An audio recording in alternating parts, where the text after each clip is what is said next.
Try to remember your third birthday. Not a photograph of it, not a story someone told you about it.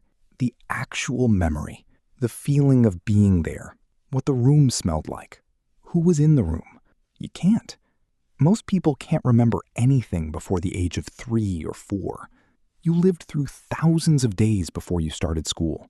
You learned to walk, to talk, to recognize faces, to feel fear, joy, hunger, love, and almost none of it is there. You've probably assumed this is just how memory works, that early memories are too fragile to last.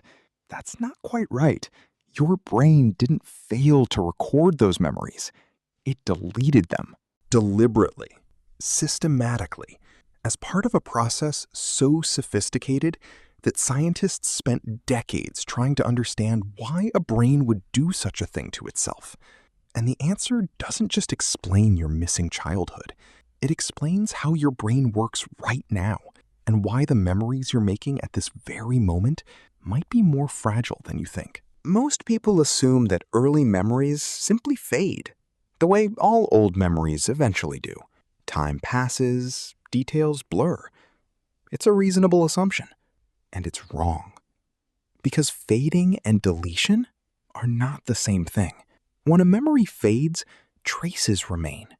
A feeling, a fragment, something that surfaces with the right trigger.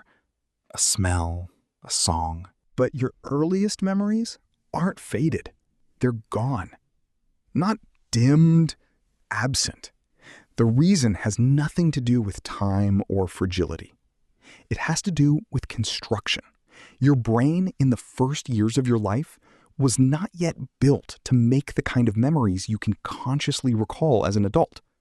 Not because it was immature, not because it wasn't trying, because it was doing something else entirely.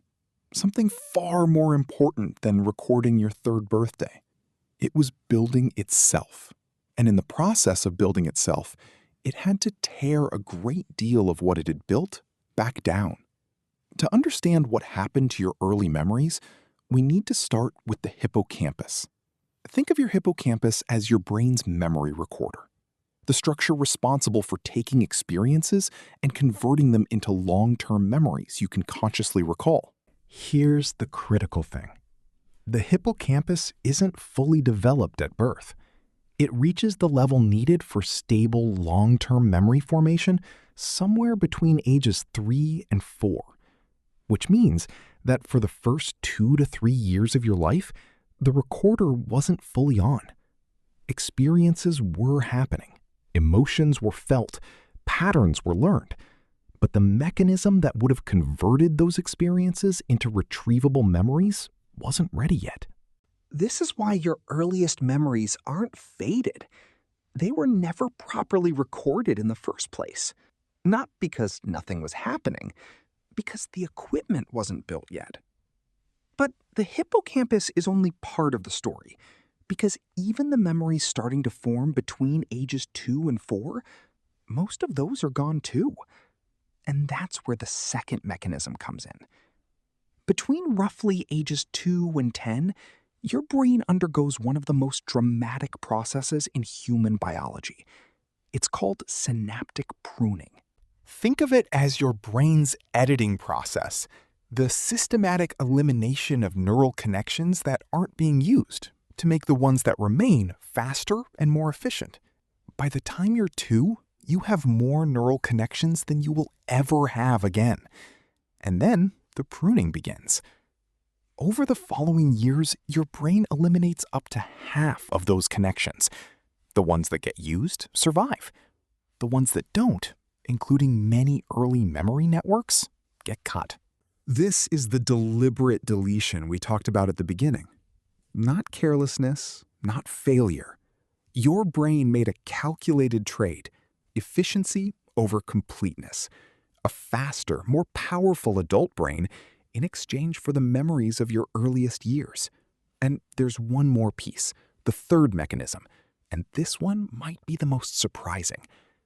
Memory, as adults experience it, is deeply tied to language and narrative. Think of how you recall a significant experience.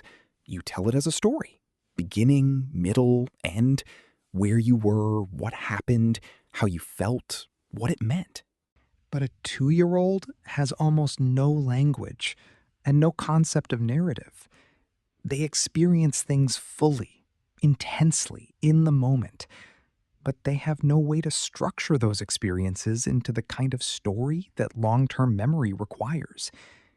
And when those pre-language experiences get encoded, fragmented, wordless, contextless, they become nearly impossible to access once language develops. The filing system changed. The old files became unreadable. Not erased by force, made inaccessible by the very development that allowed you to become who you are. So here's what this actually means for you right now. Your brain didn't delete your childhood out of negligence. It deleted it because it was optimizing for your future, building a more powerful system at the cost of your past. That trade was worth it. You are the result of it. But understanding the mechanism reveals something important about how memory works today. Narrative still matters. Your hippocampus still only converts experiences into long-term memories when they're reinforced, revisited, retold, woven into your story. Experiences you never put into words are still significantly harder to retrieve than the ones you did. The tip is this. If you want a memory to last, if you want to keep an experience rather than lose it to the same process that took your childhood, do one simple thing. Tell it. Not necessarily to someone else, to yourself. After an important experience, a conversation that mattered, a moment you want to remember, take 5 minutes and put it into words. Write it down. Say it out loud. Tell someone. This is not journaling advice. This is biology. When you put an experience into narrative, when you give it a beginning, a middle, and an end, you give your hippocampus exactly what it needs to convert that experience into durable, long-term memory. You are doing, deliberately, what your 2-year-old self had no ability to do. 5 minutes, after the moment that matters. That's the difference between a memory that stays and one that joins everything else that disappeared. Let's come back to the beginning. Try to remember your 3rd birthday. You still can't. Neither can I. Neither can almost anyone. Now you know why. Your hippocampus wasn't ready. The pruning process cleared away what had been tentatively stored. And without language, without narrative, the experience dissolved before it could become a memory. Your brain didn't fail you. It made a decision. The same decision every human brain makes. To invest in your future at the expense of your past. To build the mind you have now. At the cost of your 3rd birthday. The fact that you can't remember being a baby doesn't mean that time was wasted.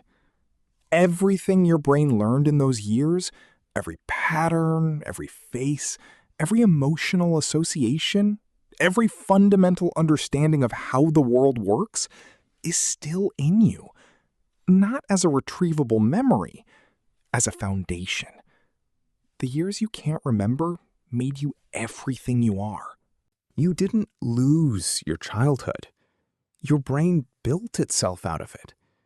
Every face you learned to trust, every fear that kept you safe, every moment of warmth that taught you what love feels like. All of it still there, just underneath the words. That's Built Human, a new behavior decoded every week.